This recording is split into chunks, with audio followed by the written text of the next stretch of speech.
இளைஞனே சாதிக்க வயது தடையில்லை. இளைஞனே சாதனை என்பது சாதாரணமானதல்ல, அது சோதனை மிக்கது. காயங்களின்றி நீ கனவு காணலாம், ஆனால் அந்த கனவு நனவாகும் போது காயங்கள் ஏற்படலாம்.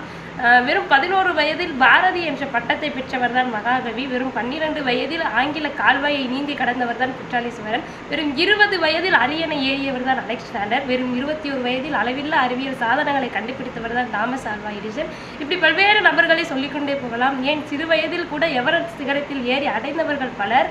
101 வயதில் கூட 100 மீட்டர் ஓட்டப்பந்தயத்தில் வெற்றி பெற்றவர்களும் இருக்கிறார்கள். இப்படி சாதனையாளர்களின் பட்டியல்களை எடுத்துக்கொண்டு பார்த்தால் அவர்களுடைய வயதுக்கும் அவர்களுடைய சாதனைக்கும் சம்பந்தம் இருக்காது. இளைஞனை, இது போட்டி நிறைந்த உலகமாக இருக்கிறது. உன்னுடைய தகுதியை வளர்த்துக்கொள், உன்னுடைய திறமையை நீ வளர்த்துக்கொள். ஆகையால் சொல்கின்றேன், வயது என்பது உன் உடலுக்குத்தானே தவிர உன்னுடைய மனதுக்கு அல்ல. படித்தால் மட்டும்தான் சாதிக்க முடியும் என்று நினைக்கிறாயா? அது முற்றிலும் தவறானது. ஏனென்றால் படிக்காமல் சாதித்தவர்கள் எத்தனையோ பேர் இங்கே இருக்கிறார்கள். உன்னுடைய உழைப்பால் நீ சாதித்து காட்டினாலும் உன்னுடைய திறமையை வளர்த்து கொண்டு நீ சாதித்து காட்டலாம்.